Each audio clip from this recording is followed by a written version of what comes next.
주님, 오늘도 주님 은혜 안에서 하나님 앞에 우리 모두 함께 있게 하시고 생명의 말씀 함께 나눌 수 있도록 시간과 기회와 은혜를 주시니 감사드립니다. 로마서 8장을 통하여 우리에게 주시는 놀라운 그 말씀의 향기가, 그 생명이 이 시간 우리 가운데 넘치게 하여 주옵소서. 예수님의 이름으로 기도합니다. 아멘. 하나님의 말씀, 로마서 8장 1절과 2절, 우리 두 절 한 목소리로 같이 읽으시겠습니다.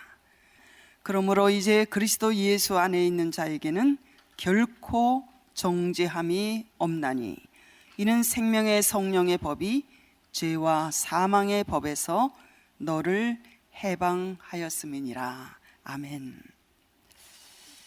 오늘 공부할 로마서 8장 1절과 2절을 중심으로 한 내용은 성령 안에서 사는 새 생활입니다. 성령 안에서 사는 새 생활.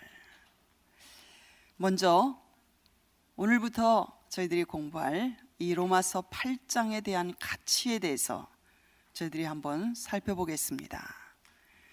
이 로마서 8장은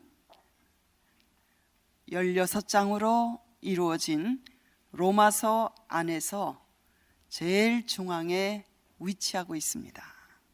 로마서가 1장으로부터 16장까지 되어 있는데 이 로마서 8장은 이 로마서 한가운데에 위치하고 있어서 외형적으로는 로마서의 중심이 되고 있지만 더 내용적으로도 이 로마서의 클라이맥스를 이루고 있는, 곧 절정을 이루고 있는 말씀이라고 할 수 있습니다. 이 로마서의 내용은 이 로마서 8장을 클라이맥스, 곧 절정으로 해서 이제 한가운데 위치적으로 8장이 16장 가운데 한가운데 중심부에 위치하고 있을 뿐만 아니라 내용면으로도 로마서의 클라이맥스, 절정을 이루고 있는 아주 귀중한 말씀입니다. 로마서 3장으로부터 6장까지는 기독교의 중심 교리인 예수 그리스도의 십자가의 속죄에 의한 개인의 죄에서의 해방을 다루고 있는 것이 로마서 3장으로부터 6장까지의 내용입니다. 그리고 우리가 지난 시간에 공부한 로마서 7장은 율법에서의 해방, 곧 도덕에서의 해방을 우리가 지난 시간에 공부했고, 이제 8장의 중요한 중심 내용은 생명의 영이신 성령에 의해서 인간의 가장 해결할 수 없는 문제, 곧 죽음에서의 해방을 주제로 하고 있는 것이 로마서 8장입니다. 어디로부터의 해방? 죽음으로부터의 해방으로 정상, 그 절정에 이르고, 그 다음 로마서 9장부터 11장까지는 유대인의 구원 문제를 다루면서 전 인류의 구원 문제를 다루고 있고, 그리고 그 다음 생활론인 로마서 12장으로부터 16장까지는 구원받은 성도의 실제 생활 문제로 서서히 로마서는 하강을 하고 있습니다. 3장부터 6장까지는 기독교의 가장 핵심 교리인 예수 그리스도의 십자가의 피로 통한 속죄의 교리, 곧 죄로부터의 해방을 다루고 있고, 7장은 모든 율법과 도덕으로부터의 해방, 그리고 이제 8장은 인간의 가장 최대의 문제인 죽음으로부터의 해방을 다루므로 그 정상, 절정에 이르고, 그 다음 이제 9장으로부터 11장까지는 유대인 문제를 다루면서 전 인류의 구원을 다루고, 그 다음 12장으로부터 16장까지는 구원받은 성도들의 실제 생활 문제를 다루면서 하강하는 것으로, 이렇게 로마서 1장으로부터 16장까지는 그렇게 구성이 되어 있습니다. 어떤 성경학자는 이 로마서 8장을 문학적으로 이렇게 아름답게 표현했습니다. 성경 전체를 흐르고 있는 여러 갈래의 그 맑은 강물이 로마서 8장에 이르러 하나의 생명수 강을 이루어 그 어린 양의 보좌 앞에 흐르는 생명수 같이, 수정같이 맑게 흐르고 있는 것이 로마서 8장이다. 성경 전체를 통하여 여러 갈래로 흐르고 있던 그러한 강물이 8장에 이르러 하나의 생명수 강을 이루어 하나님의 어린 양의 보좌 앞에 흐르는 수정같이 맑게 흐르고 있는 것이 로마서 8장이다. 또 어떤 성경학자는 신구약 성경을 사람의 손가락에 끼어 있는 반지에 비유한다면 이 로마서는 반지 한가운데 박힌 보석과 같고, 특별히 로마서 8장은 그 보석 중에서도 가장 빛나는 부분과 같다. 이렇게 표현하는 신학자들도 있습니다. 오늘 저희들이 공부할 이 로마서 8장은 로마서 중에 로마서라고 그렇게 여겨질 만큼 정말 귀중한 내용들로 가득 차 있습니다. 로마서 8장의 각 한 절 한 절들은 우리가 세상을 살아가는 동안 저와 여러분이 경험할 수 있는, 겪어낼 수 있는 갖가지 문제들에 대한 가히 전천후적인 해답이 이 말씀 속에 들어 있습니다. 우리의 신앙생활 가운데 때로 믿음이 흔들릴 때, 또 하나님의 사랑이 의심스러워질 때, 성령의 은혜가 지금 나와 함께 하시는가? 이런 의심이 들 때, 혹은 너무 외로움을 느낄 때, 때로 우리가 실수해서 죄책감에 사로잡힐 때, 그리고 기도의 응답이 좀처럼 쉽게 오지 않을 때, 현재의 삶이 정말 살아내기에 너무 고통스럽다고 느껴질 때, 그리고 내 장래에 대한 소망이 흐려질 때, 이런 여러 가지 우리가 삶에서 당면할 수 있는 이런 모든 문제점들에 대한 전천후적인 해답을 로마서는 우리에게 주시고 있기 때문에 로마서 8장은 우리가 전체 이 한 장을 암송할 가치가 있는 그런 귀중한 말씀인 것입니다.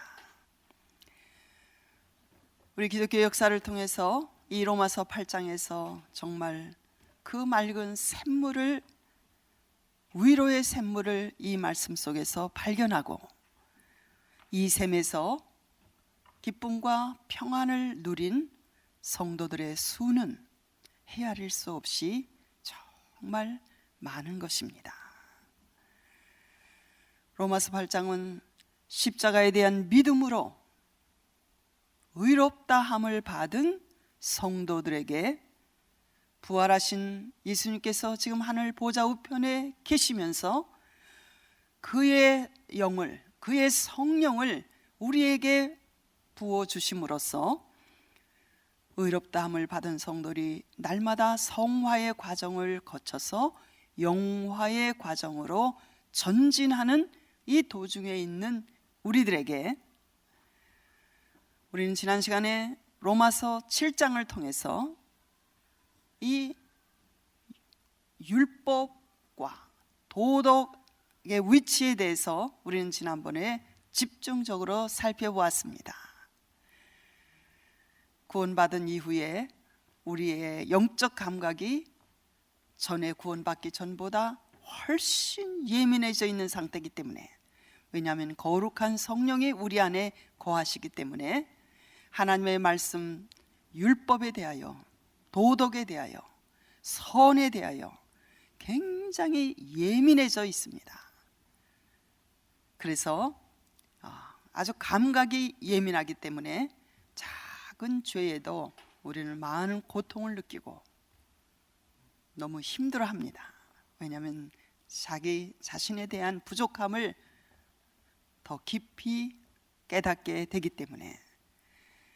그런데 이제 로마서 8장에서 사도 바울이 우리에게 집중적으로 말씀하시고 싶어 하는 내용은 성령의, 우리 가운데 계신 성령의 역사에 대해서 로마서 8장을 통해서 집중적으로 말씀하시고 싶어 하십니다. 그래서 학자들은 로마서 8장을 가리켜 성령의 장이다 이렇게 표현하기도 합니다. 그래서 8장은 마침내 성령에 의해서 죽음에서조차도 해방으로 구원의 절정과 완성을 보여주고 있는 것이 이 8장의 내용인 것입니다. 특별히 로마서 8장 이 한 장 속에는 성령이라는 단어가 20번가량 반복되어 기록되어 있습니다. 로마서 7장에서 구원받았지만 율법 아래에서 우리는 완전하지 못한, 도덕적으로 율법적으로 완전하지 못한 자기 자신에 대한 깊은 고뇌를 사도 바울은 묘사했지요. 오호라 나는 곤고한 자루다.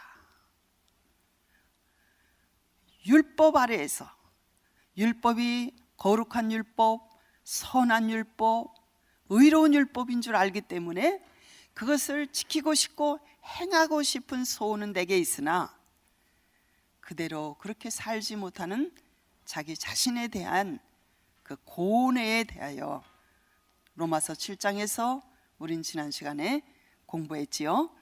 그러나 이제 로마서 8장은 나로서는, 내 힘으로는 율법을 지킬 수도 없고 서원을 행할 수도 없는 나이지만 이제 성령 안에서의 가능에 대해서 힘있게 증거하고 있는 것이 로마서 8장의 내용인 것입니다. 로마서 8장은 예수 그리스도 안에 있는, 예수 그리스도와 연합한 성도가 누리는 자유가 무엇인지, 특권이 무엇인지, 이것에 대해서 너무나 아름답게 우리에게 소개하고 있는데, 이 아름다운 말씀들을 우리는 로마서 8장을 통해서 하나하나 뚜껑을 열어가면서 저희들이 그리스도 예수 안에서 우리가 누리는 자유와 이 특권에 대하여 바로 저희들이 공부하게 될 것인데, 첫 번째가 로마서 8장 1절로부터 4절까지 기록된 모든 정죄로부터의 해방받은 이 자유와 특권에 대해서 저희들이 공부하게 될 것이고, 그 다음 시간에는 로마서 8장 5절로부터 11절까지 기록된 죄의 결과인 죽음으로부터의 해방, 그리고 세 번째 로마서 8장 12절로부터 16절까지는 하나님의 자녀가 된 특권에 대해서, 그 다음에 로마서 8장 17절로부터 30절까지는 하나님의 후사가 되는, 하나님의 나라를 기업으로 얻을 후사가 되는 특권에 대해서, 그리고 마지막 다섯 번째 로마서는 8장 31절로부터 39절까지 우리가 잘 아는 그 유명한 우리가 받은 구원의 확실성에 대한 대찬송으로 로마서는 끝을 맺게 되어 있는데, 우리 오늘 이 시간, 저에게 주어진 시간이 짧기 때문에 그리스도 안에 있는 성도들에게 주시는 자유와 특권의 첫 번째, 로마서 8장 1절로부터 4절까지 기록된 정죄로부터의 해방, 참 놀라운 말씀입니다. 뭐로부터의 해방이에요? 정죄로부터. 이제 우리에게는 정죄함이 없는 이 자유와 특권에 대해서 저희들이 살펴보려고 합니다. 우리가 읽은 로마서 8장 1절에는 그러므로 이제 그리스도 예수 안에 있는 자에게는 결코 뭐가 없다고 기록되어 있어요? 정죄함이 없나니. 성도의 특권, 정죄함이 우리에게는 없습니다. 무슨 근거로 우리에게 정죄함이 없을까요? 그것이 2절부터 4절까지 기록되어 있는데 우리 2절부터 4절까지 같이 읽어보실까요? 이는 그리스도 예수 안에 있는 생명의 성령의 법이 죄와 사망의 법에서 너를 해방하였음이라. 3절 율법이 육신으로 말미암아 연약하여 할 수 없는 그것을 하나님은 하시나니 곧 죄를 인하여 자기 아들을 육신의 모양으로 보내어 육신의 죄를 정하사 육신을 쫓지 않고 그 영을 쫓아 행하는 우리에게 율법의 요구를 이루어지게 하려 하심이니라. 예수 그리스도와 접붙임 받은, 예수 그리스도와 연합한, 의롭다함을 받은 성도가 누리는 자유와 특권, 첫 번째, 결코 정죄함이 없는 특권입니다.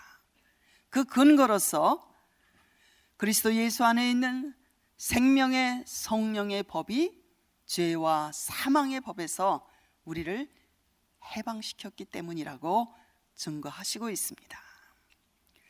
예수님은 그의 십자가의 죽으심과 부활을 통해서 저와 여러분이 죄와 사망의 법에서 해방될 수 있는 근거를 마련해 주셨어요.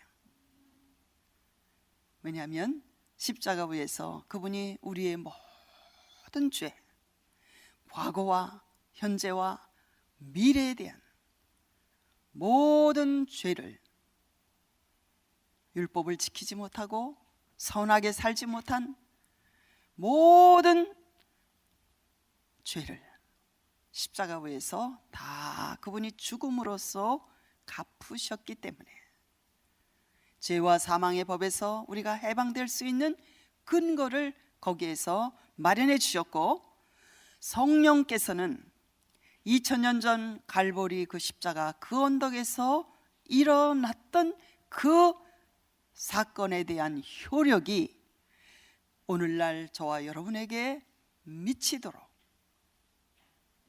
그렇게 성령께서는 역사하시고 계신 것입니다.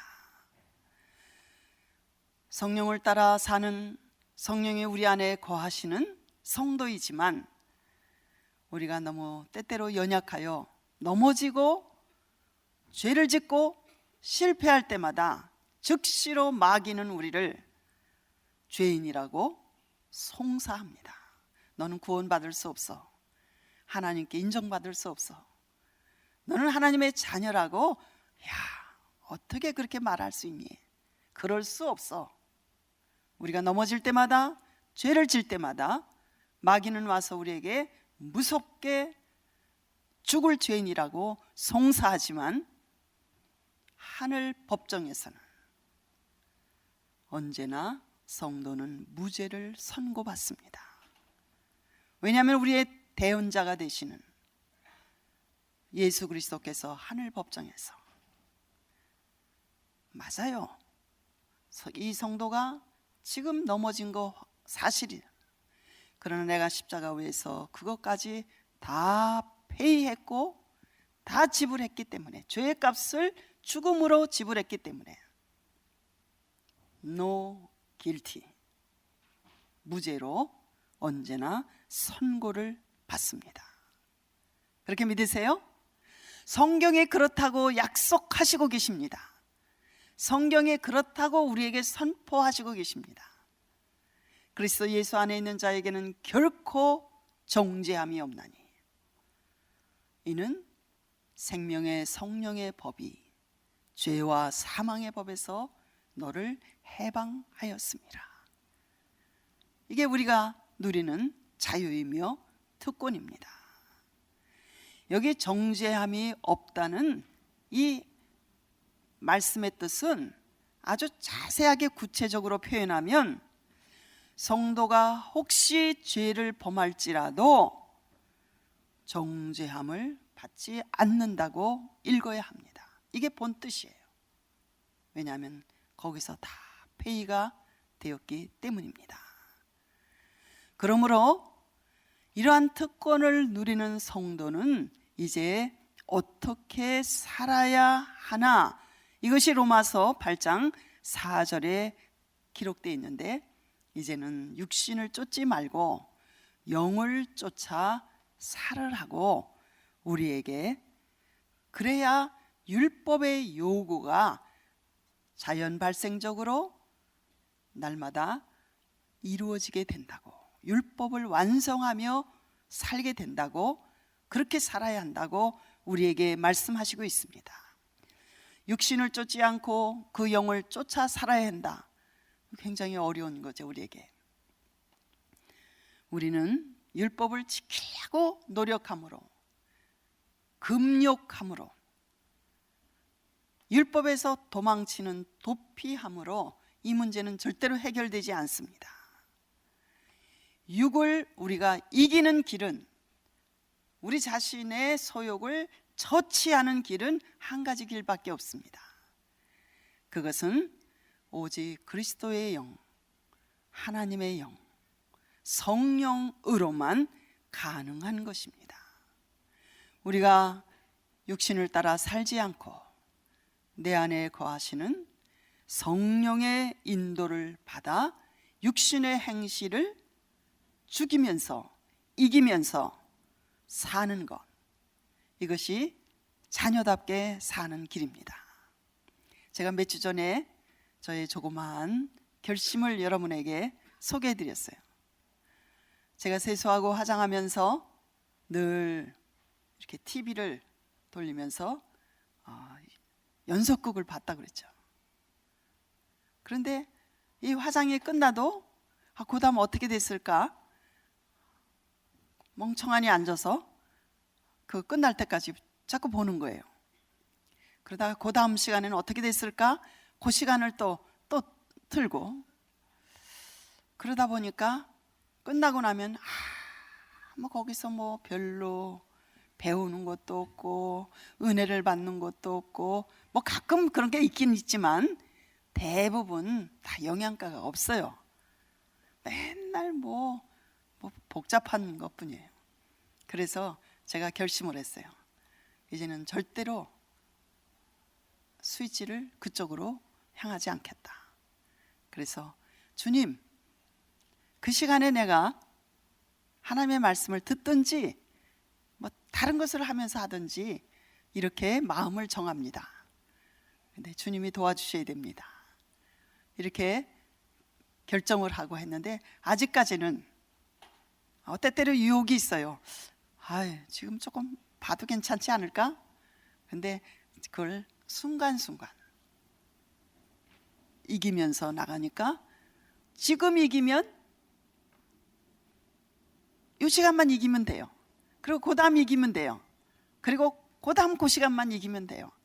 뭐든지 우리가 그렇게 이기면 주의 도우심을 받아서 우리가 이기면서 살게 될 줄 믿습니다. 성도의 특권, 정죄함이 없는 특권입니다.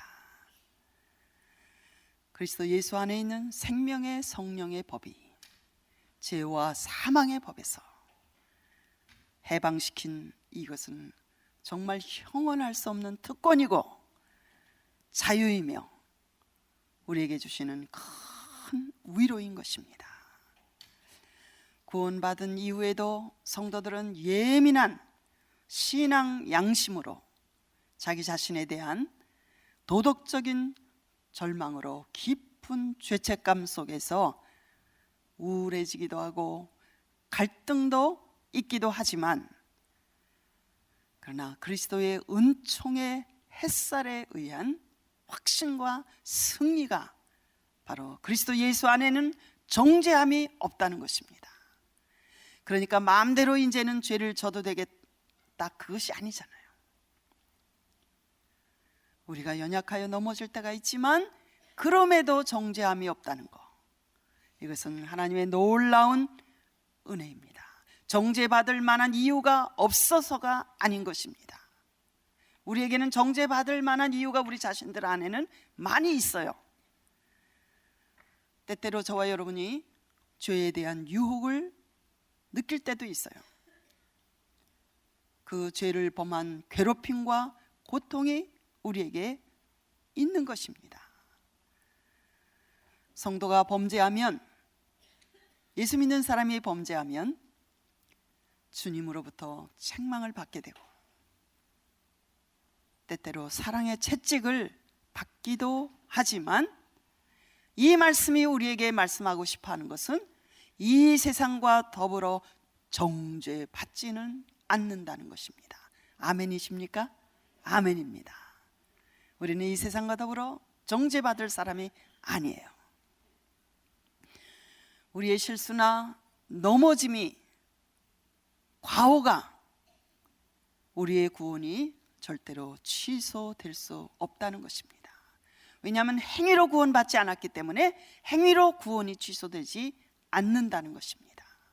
우리가 예수님을 부인하거나 성령을 모독하거나 정말 그렇게 하지 않는 한 우리의 넘어짐이나 과오가 우리의 구원이 결코 취소될 수 없다는 것입니다. 성도는 그리스도 예수 안에서 결코 정죄되지 않는 것이 기독교의 구원의 특권이에요. 이 특권은 그리스도 예수 안에 우리가 있는 연고로 우리에게 오게 된 자유이며 특권인 것입니다. 그래서 이 정죄받지 않기 위해서는 가장 중요한 것이 우리가 그리스도 예수 안에 있다는 것이에요. 그리스도 예수 안에 우리가 예수님이 내 죄 때문에 죽으신 것을 믿고 나의 구주로 그분을 영접하면 죄사함의 은총과 성령이 우리 안에 거하시는, 주님이 성령으로 우리 안에 거하시는, 이것이 바로 그리스도 예수 안에 있게 되는 것이죠. 그리스도 예수 안에 있다는 것은 마치 구약에 범죄한 이스라엘 백성이 도피성으로 피난하기만 하면 보복자의 그 피해서 보호받고 안전을 확보하는 것과 똑같은 것입니다. 도피성에 들어가면 그 사람을 도피성에서 끌어내서 죽일 수 없는 것이 구약의 율법이었죠. 우리가 그리스도 예수 안에 있으면 구원이 취소되지 않고 정죄함을 받지 않게 된다는 것입니다. 예수 그리스도와 믿음으로 영적 결합 상태에 우리가 들어갔기 때문에, 이것은 구체적으로 그리스도의 영이 우리 안에 성령께서 계시는 상태를 가리켜 우리가 그리스도 예수 안에 있다고 말하는 것입니다. 주님은 우리의 생애 안에 성령으로 들어오셔서 우리의 삶의 새로운 방향이 되어주셨고, 새로운 목표가 되어주셨고, 새로운 힘이 되어주시고, 새로운 생명이 되어서 모든 것에 모든 것이 되어주시는, 우리 위하여 죽으셨을 뿐만 아니라 지금도 부활하셔서 하늘에서 우리를 위하여 기도하시며 우리를 변호하시고, 거기에 계신 그리스도 예수와 우리와의 관계 속에서 우리는 결코 정죄되지 않는 것입니다. 로마서 8장 2절부터 3절까지는 그 이유에 대하여 우리에게 잘 설명해 주시고 있어요. 율법이 육신으로 말미암아 연약하여 할 수 없는 그것을 하나님은 하시나니. 그냥 우리가 이 말씀을 읽으면 쉽게 이게 이해가 잘 안 됩니다. 그래서 성경 공부를 통해서 이렇게 자세하게 좀 설명을 들을 필요가 있어요. 율법이 육신으로 말미암아 연약하여 할 수 없는 그것을 하나님은 하시나니, 이렇게 기록되어 있는데, 이 말씀의 뜻은 율법은 우리를 의롭게 할 수도 없고 성화시킬 수도 없다고 우리는 공부했습니다. 그럴 능력이 율법에게는 없기 때문이에요. 그 율법의 연약함은 그 율법 자체의 결함에서 오는 것이 아니에요. 하나님의 말씀 도덕은 우리가 삶을 살아가는 데 있어서의 기준이에요. 하나님의 뜻이에요. 그래서 율법 자체는 선하고 의로고 거룩해요. 그 율법이 할 수 없는 연약함은 율법 자체의 문제가 아니라 바로 육신으로 말미암은, 곧 우리 자신의 인간성의 타락 때문에 오는 거예요. 우리 자신의 연약함, 죄성을 아직도 가지고 있는. 그래서 우리는 율법 아래에서 의롭게 될 수도 없고 성결케 될 수도 없고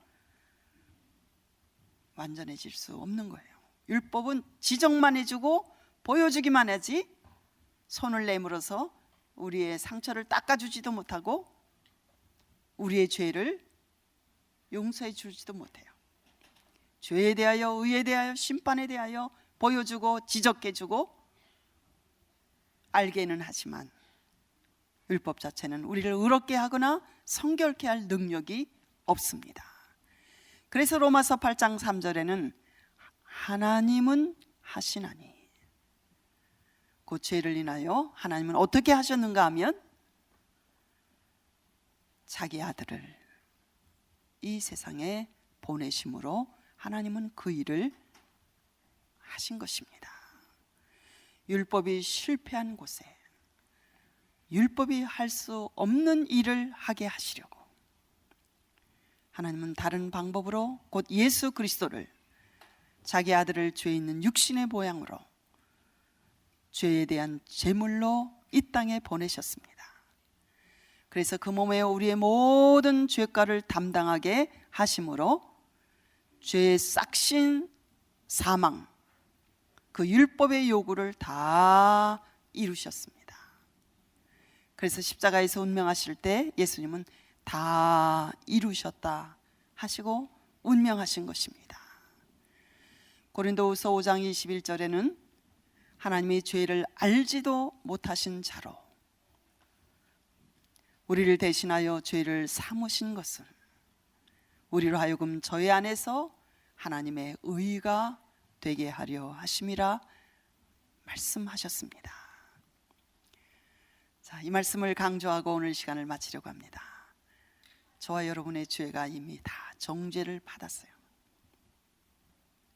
죄의 싹신 사망이 지불되었습니다.